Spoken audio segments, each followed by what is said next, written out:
শাহরিয়ার শাকিলের ঘরে গেলেও হিমেল আশরাফ হয়তো সাকিবকে নিয়ে একটা ভালো কিছু নিঃসন্দেহে এটলিস্ট আমি টাইপ এতটুকু করতে বলতে পারে। পারি ওই সিনেমা টেকনিক্যালি অনেক সাউন্ড হবে, কারণ শাহরিয়ার শাকিল যতগুলো সিনেমা বানিয়েছেন টেকনিক্যালি খুবই সাউন্ড। হ্যাঁ, টেকনিক্যালি ইভেন আমার সবচেয়ে কম পছন্দের যে সিনেমাটা সেটা হচ্ছে তুফান, কিন্তু তুফান টেকনিক্যালি ব্রিলিয়ান্ট, এ ব্যাপারে কোনো সন্দেহ নেই। মানে আর তাণ্ডব আমি এখনো মনে করি যে আমার কাছে রাফির বেস্ট ওয়ার্ক। আমার কাছে তাণ্ডব তাণ্ডব হলে দেখার যে এক্সপিরিয়েন্স, প্রডিউসার যদি এক্সপেরিয়েন্স করতে রাজি থাকে আমি বলার কে? এক্স্যাক্টলি এবং মেজবর রহমান কি টাকা ছিনতাই করে সিনেমা বানাচ্ছেন? দেখো একটা গলায় ঠ্যাক দিয়ে সিনেমা বানাচ্ছেন উনি? একটা মুশফিক ছেলে ভাই, বঙ্গের মুশফিক ভাই, তিনি তো অনেক কন্টেন্ট বানিয়েছেন, ব্যাচেলর পয়েন্ট থেকে শুরু করে অনেক কিছু আছে বঙ্গে। সেই মুশফিক ভাইয়ের যদি ইচ্ছে হয় যে তিনি এরকম একটা মানে পিওর আর্টিস্ট সিনেমা বানাবেন এবং তিনি সুমনের সাথে কাজ করবেন, আমি তো আরো খুশি হই। এবং ভাই সবচেয়ে দুঃখজনক ব্যাপার, আরো ভালোবাসবো তোমার, এই যে সাকিব খানের কান্নার সিন নিয়ে যেটা ট্রল হয়, এই সিনেমার জন্য তিনি জাতীয় চলচ্চিত্র পুরস্কার পেয়েছেন।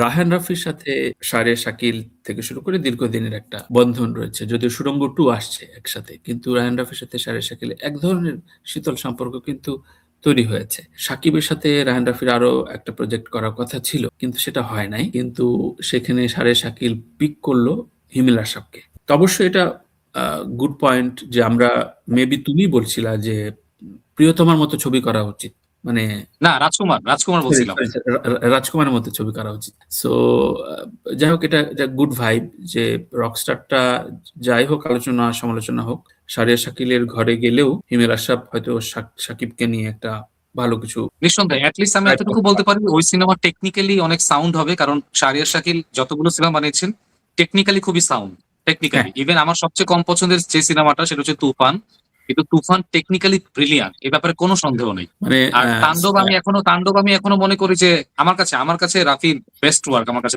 তাণ্ডব হলে দেখার যে এক্সপিরিয়েন্স, এটা আনবিলিভেবল। সিনেমা শুরু থেকে শাকিব খান একটা গল্প বলে যাচ্ছেন একটা টিভি স্টেশনে বসে, এবং শেষে গিয়ে দেখাচ্ছে ওই গল্প আসলে মিথ্যা।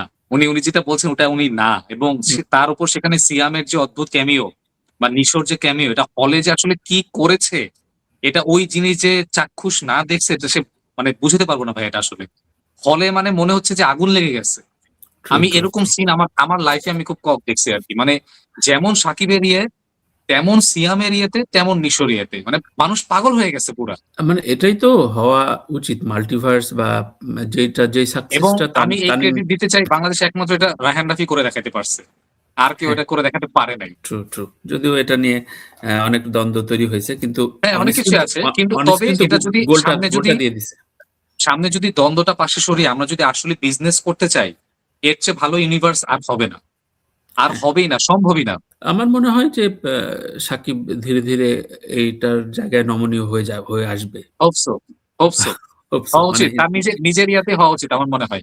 কারণ এখান থেকে একদম। সবচেয়ে বেশি লাভবান একদিকে সেও হতে পারবে। তো যাই হোক হিমেল আশরাফের পরিচালনায় শাহরিয়ার শাকিলের প্রযোজনায় ছবিটার সাফল্য কামনা করছি এবং আর ভালো আমি কিছু হোক। একটা জিনিসে খুশি যে হিমেল আশরাফ সিনেমা বানাচ্ছে, তাদের তো খুশি, কারণ হিমেল আশরাফ আমার কাছে মনে হয় যে অ্যাটলিস্ট একটা গল্প থাকে তার সিনেমায়। হ্যাঁ, এবং গল্প এবং সেই ইমোশনটা মোটামুটি আমার মনে হয় ধরতে পারে। হ্যাঁ, যেহেতু ফারুকী ভাই ঘরানার নির্মাতা বা ফারুকী ভাইয়ের টিমেরই ভাই বেড়াতার তো, হুম, হুম, তো হুম, সেখান থেকে সে যেহেতু শেষে একটা ইমোশনের জায়গাটা ধরতে পারে।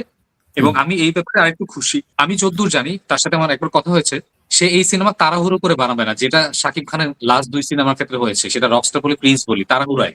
হ্যাঁ, ঈদের আগের দিনও শুটিং হচ্ছে, বা ঈদের দেড় সপ্তাহ আগে শুটিং শেষ হয়েছে। হ্যাঁ, তো এইভাবে হবে না হিমেল আশরাফের সিনেমা, এটা আমি বুঝতে পারি। আর যেখানে যেহেতু শাহরিয়ার শাকিল একজন পরীক্ষিত প্রডিউসার এবং সবচেয়ে বড় কথা টেকনিক্যালি সাউন্ড, তো সেটা যেহেতু যখন আসবে আমার কাছে মনে হয় যে ওভারঅল একটা ভালো এক্সপিরিয়েন্স হতে যাচ্ছে। এবং আমি যতদূর জানি এটা একটা মনে হয় ফ্যামিলি ড্রামার গল্প, মানে ফ্যামিলি হাসি কান্না দুঃখ এরকম গল্প। এটা শুনে আমি আরো এক্সাইটেড। তো এই মারামারি কারাকারি থেকে ফ্যামিলির গল্প কেউ বলছে, বাংলাদেশে ফ্যামিলির গল্প ঠিকঠাক বলতে পারলে এটা ওয়ার্ক করে, সেটা আমরা অলরেডি উৎসব বনলতা এক্সপ্রেস দিয়ে প্রমাণ পেয়ে গেছি। হিমেল আশরাফ যদি ঠিক জায়গায় ধরতে পারে আর শাকিব খানকে ঠিক জায়গায় প্লেস করতে পারে, গ্যারান্টি। আর শাকিব খান আমার কাছে মনে হয় ইমোশনাল সিনে খুব ভালো অ্যাক্টিং করে। ইভেন হ্যাঁ, রকস্টারও আমার কাছে মনে হচ্ছে ফার্স্ট হাফের চেয়ে সেকেন্ড হাফে ইমোশনাল জার্নিটা তার ভালো, ওটা সে ভালো পোর্ট্রে করেছে। তো ওরা যদি করতে পারে তারপর সেই ক্ষেত্রে স্কাই ইজ দ্য লিমিট। আর যদি ভালো গান থাকে, যদি প্রিন্স মাহমুদ ভাই রাজি হয়ে যান, বাস আর কিছু লাগবে না। রাইট। এবং সেই প্যাকেজটা হিমেল সুন্দর করে বানাতে পারে। হ্যাঁ, মানে প্রীতম হাসানও যদি পারবে। প্রিন্স মাহমুদ ভাই ব্যস্ত থাকলে প্রীতম হাসান ব্যবস্থা করে হ্যাঁ, ফেলবে, সমস্যা নেই। যদিও হিমেলকে আসলে পরীক্ষা করাটা এইজন্য চ্যালেঞ্জ দিতে চাইবো যে উইদাউট সাকিব একটা কিছু করে দেখার, হ্যাঁ, যেটা রাহান রাফি করে ট্রু। দেখিয়েছে, এটা যেটা আবার হ্যাঁ, তামিম রাফির তামিম শুরু নূর করে থেকেই। করে দেখিয়েছে। কারণ ট্রু, সাকিবকে নিয়ে খেলাটা কি খুব ইজি, মানে ট্রু। প্রায় 70% এটা এগিয়ে থাকে। এটা খুব একটা ভালো কমেন্ট বলছেন নিয়ে ভাই, এটা খুব ভালো পয়েন্ট। গত পর্বে আলোচনা করেছিলাম, সেটা হচ্ছে হিমেলেরই একটা মন্তব্য যে প্রডিউসারের টাকা দিয়ে এক্সপেরিমেন্ট করেন না। এটা কি অধ্যত্বের কাতারে ফেলো ঘটনাগুলো? আমার সাথে আগামীকাল মেজবাহুর রহমান সুমনের সাথে একটা সেশন রয়েছে। আমি এটা সুমনকে জিজ্ঞাসা করব। এটা নিয়ে একটা তাত্ত্বিক আলোচনা করতে চাই।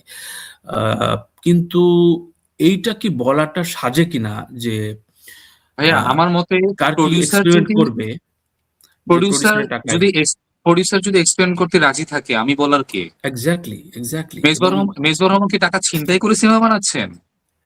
দেখো, একটা গলায় ঠ্যাক দিয়ে সিনেমা বানাচ্ছেন উনি?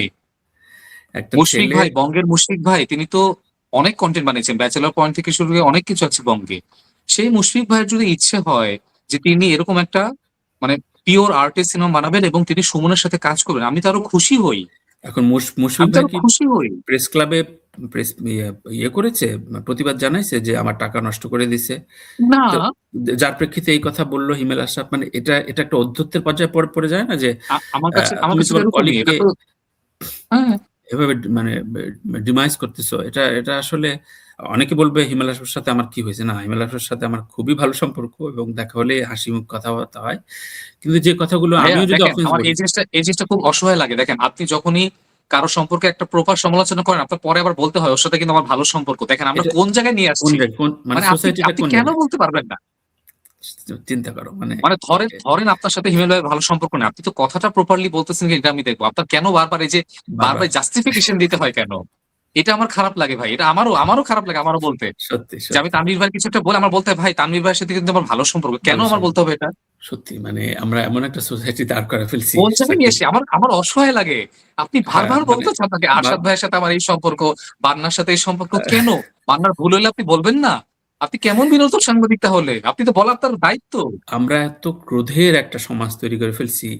চিন্তা করেন। রাজনীতি, সোসাইটির, সাংস্কৃতিক ক্ষেত্রে এত একটা ক্রোধের, এবং ক্রোধটা আমি কয়েকদিন আগে একটা লিখছিলাম যে আমরা ক্রোধটা এস্টাবলিশ করার জন্য যে পরিমাণ খরচ করি রাষ্ট্রীয়ভাবে, মানে আওয়ামী লীগ, বিএনপি, জামাত রাষ্ট্রীয়ভাবে ক্রোধকে পাবলিশ করার জন্য, আমাদের সামাজিকভাবে আমরা একে অপরে ক্রোধকে এস্টাবলিশ করার জন্য যে ওরে দেখে ওরে খায় ফেলবো, সাকিব আমার বিরুদ্ধে বলছে, ওরে শেষ করে ফেলবো। এই যে ক্রোধ, মানে কেউ কাউকে নিতে পারি না। সো ওই জন্য খুব ভালো পয়েন্টে বলেছে আমার যে মনে হয় এগুলো আমার আমাদের বলতে হচ্ছে, দেশে সাইড লাইনে বলতে হচ্ছে যে না, হ্যাঁ, হিমেলের সাথে আমার সম্পর্ক ভালো। কেন? আপনি শুরু থেকে আমার এটা খুবই মানে খুবই অসম্মানজনক। আপনার প্রতি আপনার জন্য অসম্মানজনক, যাকে নিয়ে বলছেন তার জন্য অসম্মানজনক। বিশ্বাস করেন ভাইয়া। মানে আমরা যদি এভাবে আমি কখনো দেখি নাই।